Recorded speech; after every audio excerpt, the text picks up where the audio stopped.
नमस्कार। आज हम फ्रोज़न शोल्डर के बारे में बात करेंगे और उसकी एक्सरसाइज भी मैं करवाऊँगी, बताऊँगी।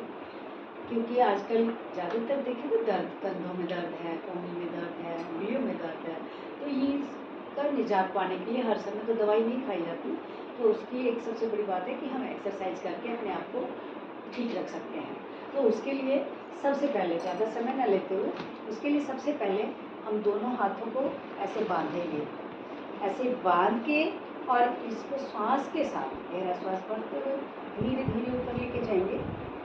जैसे मेरा हाथ, दायां हाथ शोल्डर फ्रोजन है या बाएं में दर्द है, जो भी है, तो दोनों हाथों को इकट्ठा लेंगे और लॉक करते हुए श्वास भरते हुए ऊपर जाएंगे।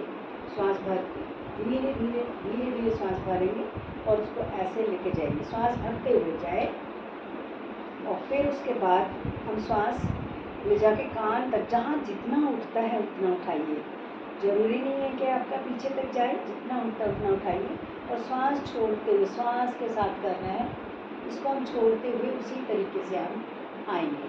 ऐसा रिपीटेशन कम से कम 10 बार, और जब आपका 10 बार हो जाए तो फिर हम ज़्यादा बढ़ा सकते हैं, 20 बार भी कर सकते हैं। स्टार्टिंग में तो 2 से 4, 5, 7 और फिर 10 तक करें। एक साथ नहीं कर पाएंगे, जिसको दर्द होगा उसके लिए तो बहुत दिक्कत है। ये एक्सरसाइज बहुत ज़रूरी है, क्योंकि इससे हम दोनों हाथों को एक दूसरे का सहारा देते हुए हाथ ऊपर जाएगा और इससे हमारे हाथ जो है, वो जो नसें जाम हुई हुई है, जकड़ी हुई है, वो खुलने में सहायता मिलेगी।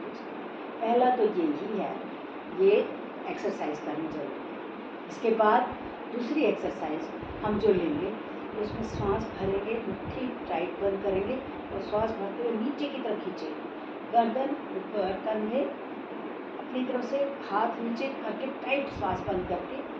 और जब हम श्वास भर के कंधे नीचे करेंगे अपनी तरफ से, गर्दन ऊपर रहेगी, तो इस बीच हमने अपने घुटने भी टाइट करने। देखिए, घुटने भी टाइट करेंगे। इससे फिर यहाँ श्वास छोड़ दिया, फिर दोबारा से करें ऐसे, फिर छोड़ दिया, फिर श्वास भरा, पूरा शरीर को टाइट करें। इससे हमारी जो शरीर, जो नसें हैं, वो एक्टिवेट हो जाएगी, एक तरह से वार्म अप हो जाएगी। इसके बाद फिर हम श्वास भरेंगे धीरे धीरे, जितना भी उठा सकते हैं उतना ही उठाएंगे। ऐसे ही लेके गए श्वास भर के, और फिर हमने एडी उठाई, श्वास भरा और पेट को अंदर खींचें, नाभि को अंदर खींचें और श्वास भर के रुके कम से कम 10 सेकंड और श्वास छोड़ते हुए वापस आए, एडी नीचे और हाथ ऊपर। ये 2 एक्सरसाइज फ्रोजन शोल्डर की। छोटा कदम, हो गए? छोटा कदम नहीं।